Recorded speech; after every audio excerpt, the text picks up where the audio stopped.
안녕하십니까. 고품질 안전 생산을 위한 벼 재배 기술 두 번째 강좌 완도군 농업기술센터 식량작물팀장 이병혜입니다. 오늘 강의 순서입니다. 토양 및 시비관리, 물관리 및 적기 수확, 병해충 및 잡초 방제 순으로 강의하겠습니다. 토양 및 시비관리입니다. 논토양의 이해.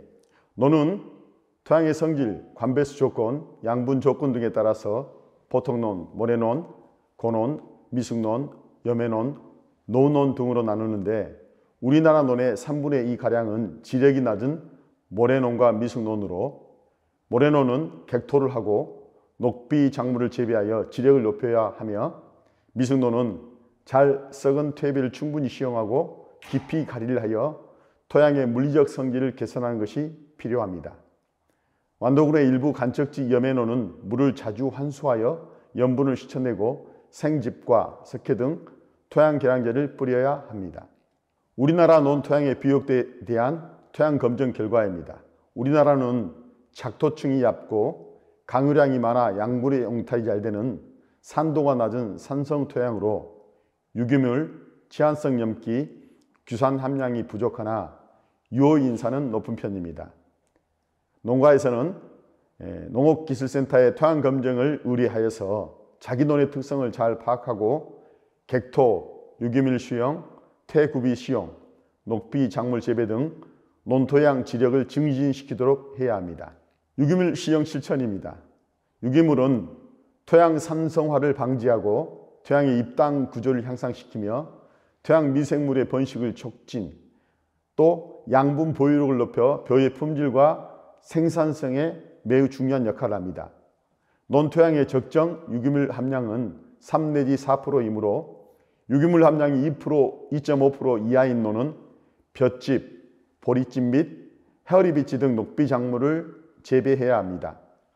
볏짚은 수확하면서 3 내지 4등분으로 잘라주어 추경을 바로 하시면 되겠습니다. 볏짚과 함께 충분한 퇴비를 주게 되면 쌀의 단백질 축적이 억제되고 녹말의 점도가 높아지며 쌀밥의 조직감이 좋아져서 밥맛이 좋게 됩니다. 논 깊이 가리 실천입니다. 논의 깊이 가리는 벼의 뿌리 뻗음과 생적 기능을 높여 생육 후기까지 건전한 생육이 이루어지도록 조장하는 농작업입니다. 깊이 가리는 18cm 정도가 알맞고 미숙논, 염해논, 볏짚 시형논은 추경을 하고 모래논, 보통논, 고논은 충경을 합니다. 주요 녹비 작물을 활용한 지력 증진입니다. 종류로는 헤어리배치, 자운형, 클로바, 알팔파 등을 재배하면 됩니다. 헤어리배치의 경우 질소지를 300평에 약 10 내지 20kg 공급이 가능하기 때문에 화학비료 전혀 없이 벼농사를 지을 수도 있습니다. 시비기술입니다. 벼를 구성하고 있는 생육에 필요한 무기성분은 다량의 질소, 인산, 칼륨, 규산과 소량의 칼슘, 철, 망간 등이 필요합니다. 벼 생리에 중요한 역할을 하는 양분은 질소, 인산, 칼륨, 규산으로 생육에 필요한 영양분 어느 하나라도 결핍되거나 과잉이 되면 생리병적인 증상이 나타나고 생육이 나빠지므로 균형 잡힌 영양 관리가 중요합니다. 논토양의 특성에 따라 거름 주는 양을 가감하여 주는데 건토 효과가 많은 논, 일조 시간이 적은 논, 냉해, 진관수, 도복 상습지는 질소질 비료를 20 내지 30% 감비하여 주시고 인산칼리는 20, 30% 더 주어야 좋습니다. 벼농사에서 거름은 3회를 기본으로 하는데 밑거름은 전층 12하고 새끼질 거름은 이양 후 14일경, 이삭거름은 이삭배기 25일 전에 시비합니다. 토양 유형별로 고품질 쌀 생산 후 최적 질소 거림량은 보통논, 사질논, 습논 등은 9kg, 미숙논은 10kg, 염해논은 11kg 기준으로 가감하여 주면 되겠습니다. 벼 재배할 때 관행쌀의 경우는 질소질을 300평당 9kg 기준으로 시비하고 최고 품질 쌀 단지 경우는 질소질 7kg를 기준으로 하겠습니다. 시비의 수는 일반적으로 밑거름, 새끼질 거름, 이삭거름 3회를 기준으로 하나 최근 대농과 또 들녘별 규모화가 되면서 밑거름과 이삭거름 2번만 하는 농가가 증가하고 있습니다. 21-복비를 기준으로 했을 때 또 관행쌀 기준의 시비량을 기준으로 했을 때 21-복비는 밑거름으로 32kg, 이삭거름으로는 12kg 정도 시비하면 되겠습니다. 질소 비료 과다시 문제점입니다. 질소질 비료를 많이 주면 단백질 합성량은 많고 잎과 줄기의 생장이 왕성해지나 셀룰로스나 리그닌 등 세포벽 물질이 적게 만들어져서 식물체가 연약해집니다. 벼의 잎수가 늘어지고 잎 면적이 지나치게 커져서 수광 상태가 나빠지므로 광합성이 저해됩니다. 호흡량도 증가하고 따라서 성숙이 지연이 되겠습니다. 심복백미와 불완전미가 증가하여 완전미 수량이 떨어지고 단백질 함량이 높고 마그네슘, 칼슘 비가 감소되어 미질이 떨어집니다. 쌀에 단백질 함량이 7 내지 8% 이상 높아지고 단백질 함량이 많으면 전분 세포막이 견고해져 밥이 딱딱하게 느껴지고 밥맛이 떨어집니다. 질소질 비료가 많을 때는 태풍, 침수시 벼 도복이 잘 되고 도열병, 문고병 등 병해충 발생이 많아져서 쌀 수량 및 품질이 저하됩니다. 이삭거름을 많이 줄 경우에도 하위 3 내지 5절 절간 신장으로 도복이 조장되고 상위 1, 2엽의 엽신 신장으로 수광태세가 불량하여 등숙이 저하됩니다. 인산질 비료 시비 기술입니다. 인산은 벼의 생장과 비대에 관여하는데 부족하면 입이 좁아지고 키가 크지 않고 새끼치기가 되지 않아 수량의 감소 요인이 됩니다. 인산의 특징상 토양에 잘 흡수 고정되는데 인이 많아지게 되면 벼는 규산, 붕소의 흡수가 저해되고 질소를 과다하게 흡수하여서 도열병에 약해진 상태가 됩니다. 또 인산질이 많은 논은 조류 생육을 촉진하여 논의 이끼가 많아져서 벼의 광합성을 방해하고 심지어 벼를 덮어서 생육이 저해되거나 고사되기까지 합니다. 우리나라는 대체로 논에 인산이 많은 편이므로 복합비료를 시행할 경우에 인산 성분이 적은 저인산 복비를 사용할 필요가 있습니다. 칼리질 비료 시비 기술입니다. 칼리는 광합성 산물의 전류를 증식시키고 수분 증산 작용을 조절하며 뿌리의 발육과 계화 결실을 촉진시키고 일조 부족에 의한 피해를 줄여주는 역할을 합니다. 너무 많이 주게 되면 질소, 규산, 칼슘, 고토 등의 흡수가 저해되므로 적정 균형 시비를 해야 합니다. 칼리가 부족하게 되면 벼는 잎색이 진하고 초장이 짧으며 뿌리 활력이 저하되고 이삭수가 감소하여 수량이 감소합니다. 이삭거름 시용 시 엽색이 진하고 질소질 비료가 충분한 경우 NK 비료 대신 염화카르민이라도 5 내지 10kg를 반드시 시용합니다. 규산 활용 기술입니다. 벼는 다량의 규소를 흡수하여 벼 잎에서 단단한 실리콘층을 만들고 세포막에서는 실리카 셀룰로스 혼합층을 만들어 튼튼하게 하는 역할을 합니다. 벼 잎을 고추 세워서 수광태세를 좋게 하고 표피 증산을 줄여 수분 스트레스를 방지함으로써 광합성과 등숙을 촉진합니다.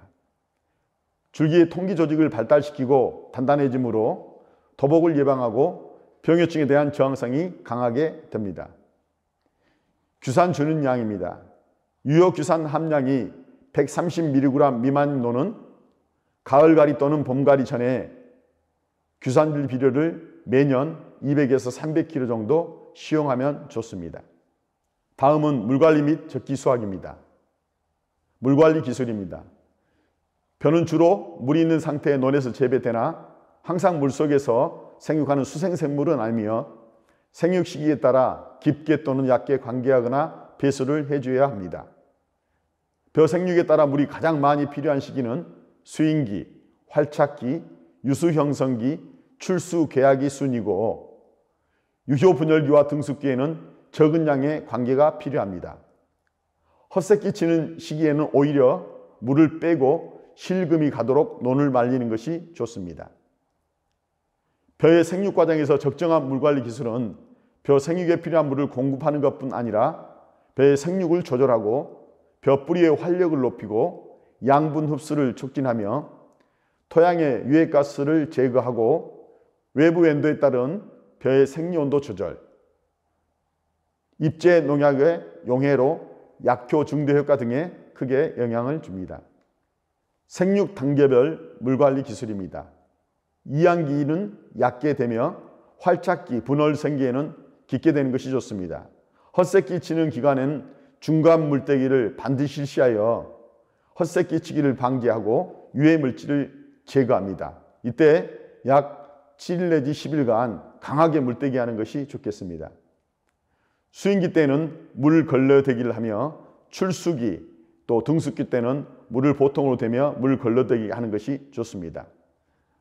낙수기, 완전 물때기는 출수 후 35일 이후에, 고품질 단지는 오히려 40일 이후에 완전 물때기 하는 것이 좋겠습니다. 물때기 기술입니다. 중간 물때기는 벼 이양 후 35일경 하게 되는데 헛새끼를 억제하고 새뿌리를 발생시켜 쓰러짐을 예방하고 병해충을 경감하며 유해가스를 없애는 효과가 있습니다. 약 일주일에서 10일 정도 강하게 실금이 갈 정도로 물때기를 하면 되겠습니다. 완전 물때기는 출수 후 40일에서 45일경에 하는데 벼베기 작업이 지장이 없는 한 가능한 늦게까지 물을 두는 것이 고품질 쌀 생산에 유리하겠습니다. 물 떼는 시기에 따른 쌀 품질 및 수량에 관한 표입니다. 물을 일찍 떼면 수량 감소는 물론 청미, 미숙잎 등 불완전잎 증가로 완전미 비율이 감소되어 쌀의 품위가 떨어집니다. 밥맛과 관련되는 아밀로스와 단백질 함량이 증가되고 마그네슘, 칼슘, 비도 감소되어 식미가 떨어집니다. 따라서 물 떼는 시기는 출수 후 40에서 45일이 가장 적기라고 판단이 됩니다. 수확 시기입니다. 한 이삭의 벼알이 90% 이상 익었을 때 수확하게 됩니다. 너무 빨리 수확하게 되면 청미와 사미가 증가하여 수량 및 품질이 저하되고 너무 늦게 수확하면 색택이 불량하고 동알미가 증가하여 미질이 떨어지게 됩니다. 알맞은 벼베기 때는 초생적인 경우 이삭 팬 후 45일경, 중만생적인 경우 이삭 팬 후 60일경이 가장 적당한 때입니다. 다섯 번째, 병해충 잡초 방제 기술입니다. 벼 재배 기간 중 주요 시기별 병해충입니다. 이양한 후 5월, 6월경에는 벼 물바구미, 먹노린재, 키다리병, 벼 입굴파리 등 저온성 해충이 발생합니다. 지역별로는 먹노린재와 벼 애입굴파리들이 많이 발생하기도 합니다. 7월에 가게 되면 홍명나방, 벼멸구, 입진무늬 마른병이 많이 발생하고 지역별로는 도열병과 흰잎 마른병이 발생하기도 합니다. 8월에는 벼멸구, 홍명나방, 이삭도열병이 만연합니다. 지역별로는 벼애나방, 줄점, 팔랑나비 등이 발생하긴 하나 수량에 큰 지장은 없습니다. 9월에 세균성 벼알마른병, 이삭누룩병, 깨씨무늬병 등이 많이 발생합니다. 해에 따라서 벼멸구가 많이 발생하여 피해를 심하게 끼치기도 합니다. 병해충 체계 방제 기술입니다. 병해충 방제는 3회를 기본 방제로 하여 방제하시면 가장 효과적으로 방제할 수 있겠습니다. 모내기 때 상자 처리제에 농약을 사용하면 벼 물바구미, 먹노린재, 저온성 해충 등을 효과적으로 방제할 수 있습니다. 7월 하순, 8월 상순경에 공동 방제를 통해서 이삭도열병, 입지무늬 마른병, 벼멸구, 홍명나방을 동시에 방제하면 좋습니다. 그리고 해에 따라 조금씩 다르긴 합니다만 8월 중하순 이후에 이삭도열병이나 벼멸구 등은 필요에 따라서 개인이 보완 방제하시면 되겠습니다. 병해충 공동 방제 사업 안내입니다. 완도군 농업기술센터에서는 농촌의 노령화와 또 병해충 방제 애로사항을 해결하기 위해서 병해충 공동 방제 사업을 실시하고 있습니다. 방제 시기는 6월부터 9월까지이며 방제 횟수는 기본적으로 3회를 실시하고 있습니다. 6월에서 7월 초에 먹노린재, 물바구미 중심으로 방제하고 7월 하순과 8월 상순까지 벼멸구, 홍명나방, 문고병, 도열병을 방지할 것입니다. 8월 중하순경에는 벼멸구, 이삭도열병을 중심으로 방지할 계획입니다. 신청 방법은 읍면 농협에 신청하시면 되겠습니다. 신청 시기는 2월, 3월이 되겠습니다. 공동 방제 시 방제 방법별 특성입니다. 농가별로 선호도가 다르긴 합니다만은 들녘벌과 같이 큰 지역은 광역 방제기로 활용하는 것이 효과적이겠고, 친환경 인근 지역이나 산간 지역은 드론과 헬기를 이용해서 방제하는 것이 효과적일 것입니다.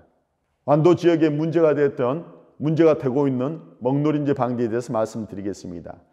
우선 방제 요령을 말씀드리면, 이양한 후에 6월 하순에서 7월 초경에 1차 방제하는 것이 가장 좋습니다.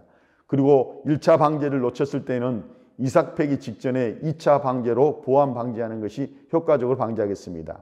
먹노린재는 겨울철 야산이나 논두렁, 제방 등에 월동하다가 6월 초에 이양한 논으로 제일 먼저 날아옵니다. 그곳에서 교미하고 알을 낳고 7월경에 산란을 통한 또 유충이 발생하겠습니다. 7월부터 9월까지는 약충과 성충이 동시에 발생하여 벼대를 가해하게 됩니다. 그렇게 되면은 출수가 지연이 되지 않거나 벼줄기가 고사되는 현상이 생깁니다. 늦게까지 발생하게 되면은 벼 이삭을 가해해서 반점이 생기기도 합니다.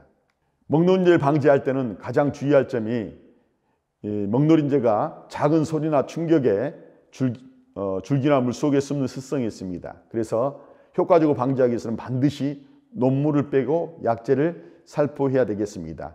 또한 약재 효과도 어린 약충기에 효과가 있으므로 7월 초에 방제하는 것이 가장 방제 적기가 되겠습니다. 방제 방법으로는 초기 방제 때는 잎재를 활용한 방제, 후기 방제 때는 볼리아무레시, 아타라, 명타자, 팬텀 등을 겸용 살포하면 되겠습니다. 벼 물바구미입니다. 최근에는 벼 물바구미로 인한 피해는 많이 없는 것 같습니다. 농가들께서 그만큼 벼 물바구미에 대한 방제 대책을 잘 세우고 약재를 잘 살포하는 것 같습니다. 간혹 피해를 보고 농가께서 문의하는 경우가 있는데, 이양 후에 뿌리 활짝이 되어서 시큰이 하나, 두 개 정도 보이면 그때 잎재를 살포하는 방식으로 방지하면 효과적으로 방지가 되겠습니다. 벼멸구 방제입니다. 벼멸구는 중국에서 날아와 연 2, 3세대를 경구하는 우리나라에서 가장 큰 비례 해충이라고 할 수 있겠습니다. 7월 하순까지 날아오는 벼멸구의 비례량과 비례 횟수에 따라서 그 해의 벼멸구 피해의 정도가 결정이 되겠습니다. 벼멸구는 벼대 아랫부분 약 10cm 부위에서 주로 서식하고 벼대를 흡집해서 생육을 유축시키고 고사시킵니다. 2세대 성충은 8월 중하순에 발생해서 9월 상순에 재성기를 이루는데, 이때 집중 고사 피해가 나타나기도 합니다. 벼멸구를 효과적으로 방지하기 위해서는 비례해충의 첫 번째 약충을 죽이는 것이 가장 효과적입니다. 7월 말 홍명나방과 동시에 방지하는 것이 가장 중요한 방제입니다. 이때 방제를 놓치면 8월 중순 출수기에 2차 방제를 하게 되고, 이때까지 효과적으로 잡지 못했을 때는 8월 하순, 9월 상중순까지 약재를 방제하나 이미 그때에는 너무 많이 발생되어서 약재 효과가 없습니다. 벼멸구의 방제 핵심은 7월 말 방제 연인, 농가께서는 꼭 7월 말에 철저히 방제해 주시면 좋겠습니다. 홍명나방 방제입니다. 홍명나방도 벼멸구와 마찬가지 비료해충으로서 매년 비례 시기 및 비례형에 따라서 발생의 시기와 양이 달라지게 됩니다. 최근에는 발생 시기가 빨라서 7월 초순부터 상당히 많이 발생했던 그런 경우가 있습니다.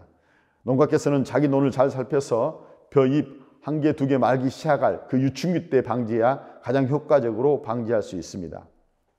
7월 하순에 1차 중점 방지하고 8월 출수기 2차 방제는 벼멸구와 동시에 방지하면 효과적이겠습니다. 도열병입니다. 최근 비료에 주는 양에 대한 농가의 인식이 커져서 도열병이 많이 발생되고 있지는 않습니다. 도열병은 이삭으로 감염이 되기 때문에 반드시 종자 소독을 철저히 하고 적정 균형 시비만 하게 되면 거의 걸리지 않습니다. 입지무늬 마른병입니다. 최근 완도에서 많이 발생하고 있는 병입니다. 우리나라도 점차로 기온이 상승하게 되면서 여름철에 더욱더 고온 다습한 환경이 조성이 되고 있습니다. 그래서 대부분의 필지에서 잎지무늬 마름병이 발생하는 현상이 작년에 있었습니다. 농가께서는 질소질 비료를 적정량을 주고 7월 달부터 잎지무늬 마름병을 철저히 해주시면 9월 달에 수량 감소 피해가 나지 않겠습니다. 가시무늬병입니다. 양분 보유력이 낮은 토양에서 출수기 위해 양분 결핍에 의해 발생하는 병입니다. 완도 지역은 간척지가 많으로 가시무늬병이 상당히 많이 발생하고 있습니다. 농가께서는 농사를 시작하기 전에 유기물을 증시하시고 균형 시비 또 규산을 시용해서 사전에 충분히 논을 지력을 향상시켜서 재배하시면 가시무늬병을 예방할 수 있겠습니다. 잡초 방제 기술입니다. 우리나라의 논에 발생하는 잡초는 피, 물달개비, 사마귀풀 등 약 30여 종이 발생하고 있습니다. 우리나라 논잡초는 1년생이 60%, 단년생이 약 40% 발생하고 있는데 1970년도에 비하면 1970년도에는 1년생이 거의 한 80%, 단년생이 20%밖에 되지 않았으나 최근에 단년생이 증가하는 추세입니다. 1년생 잡초는 물달개비, 피가 주를 이루고 단년생은 올밤개와 버풀이 우점하고 있습니다. 90년대 이후에는 설포닐 우리약의 혼합 제초제, 즉 1년생과 단년생 동시에 방제가 되는 일발 제초제를 연용함으로써 올밤개, 버풀 등 저항성 잡초가 조금씩 증가하고 있습니다. 잡초 방제는 이양한 후 약 한 달까지만 방제를 잘하면 그 이후에는 잡초 증가에 따른 수량에는 영향을 적게 줍니다. 그래서 35일까지를 제초 한계기라고 합니다. 이양한 후 30일까지의 관리가 가장 중요하다고 할 수 있겠습니다.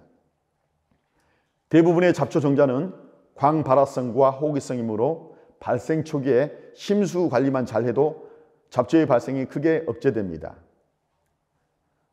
이양 전에 토양 처리 제초제를 살포한 경우에는 토양 표면이 노출되지 않도록 약 10일 정도 담수 상태를 유지하는 것이 효과적으로 방제가 되겠습니다.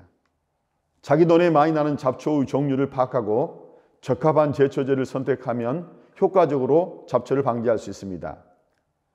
잡초의 발생이 많을 경우에는 효과적으로 방제하기 위해서 썰어질 전후 토양 처리제 한번, 또 이양 후 10 내지 15일 한번 해서 2회 체계 처리를 방제하면 가장 효과적으로 방제할 수 있습니다. 피 등 1년생 잡초가 많은 논은 피가 3렵기 이전에 방제할 수 있는 초기 방제에 중점을 두고 올방개 등 단연성 잡초가 많은 논은 중후기 방제가 효과적이겠습니다. 1년생 및 단년생을 동시 방제하는 혼합제를 사용해도 제초가 되지 않는 경우에는 저항성 잡초로 간주하시고 단제 위주로 제초제를 교호로 사용해서 살포하시면 되겠습니다. 제초제는 종류별 사용 시기를 준수하고 경합처리 제초제의 경우는 7월 중순 유수 형성기 이전까지만 사용해야 약해가 나지 않습니다. 우리나라 제초제 저항성 논 잡초 발생 현황입니다. 무록잠, 물달개비, 미국 외풀, 마디꽃, 올챙이 고랭이, 알 방동상이, 새 섬매자기, 올미, 올챙이자리, 쇠털골, 물피, 강피 등이 저항성 잡초로 지금 발생하고 있습니다. 물달개비, 알 방동산이, 올미, 올챙이 고랭이 사진입니다. 제초제 약계 피해 사례입니다. 의뢰 농가들이 초기에 이양을 해놓고 가장 큰 피해를 보고 있는 것이 이 제초제의 피해입니다. 보통 찰변화, 유생미, 통일계 품종들이 약계 피해가 많이 납니다. 약계 증상은 벼잎이 백화와 고사, 그리고 뿌리까지 고사되는 형상입니다. 현장에서 가장 피해가 많이 나는데 주로 원인이 최근에 기온이 여름철에 또는 6월 달에 급격하게 올라감으로 인해서 이양한 후 제초제를 뿌린 논에서 고온이 됨에 따라서 뿌리에서 제초제를 너무 많이 흡수해서 약해가 나는 그런 사례가 있습니다. 또한 조기 이양답, 햅쌀 재배 단지에서는 4월 말, 5월 초에 이양하게 되는데 그때 냉해에 의해서 벼의 생육이 연약한데 제초제를 뿌렸을 경우에도 역시 영약한 상태에서 벼가 제초 성분을 흡수해서 약해가 나는 그런 사례가 있습니다. 또 제초제를 연용하거나 과다 살포해서 약해가 나기도 하고, 또 농고르기가 잘못되어서 물이 침수가 천수 관리되거나 또는 아주 심수 관리된 경우에 있어서는 또 약해가 많이 나게 됩니다. 그래서 농고르기를 잘하는 것이 매우 중요하다고 하겠습니다. 제초제 약해가 났을 때는 빨리 환수를 하고 아미노산 계열의 영양제를 살포하면 회복시킬 수가 있습니다. 잡초 방제 체계처리 발전 방안입니다. 지금까지 대부분의 농가께서는 이해 방제를 하고 있습니다. 이양 전처리, 그러니까 토양 처리하고 이양한 후에 한 번 더 처리하는 방식입니다. 그런데 최근 이양 동시 제초제 처리가 개발이 돼서 대부분 대농에서는 이양과 동시에 제초를 처리하고 있습니다. 왕우렁이 사용상 주의사항입니다. 친환경 단지나 또는 일반 단지에서도 왕우렁이를 사용해서 제초를 하고 있습니다. 그런데 왕우렁이 경우는 논에 물이 없으면 이동이 안 되기 때문에 벼를 뜯어먹는, 그래서 피해가 나는 그런 사례들이 많이 있습니다. 그래서 정지 작업과 물 관리가 매우 중요합니다. 일부 잡초는 우렁이가 먹지 않는 잡초가 있으므로 인력 제초하는 부분도 있습니다. 남부지방에서는 수로나 저수지에서 월동이 가능하게 되면서 점차 생태계 교란종으로서 위험한 종으로 평가가 되고 있습니다. 왕우렁이한 피해입니다. 이양 재배와 직파 재배에서 우렁이가 벼를 다 뜯어먹는 사진들입니다.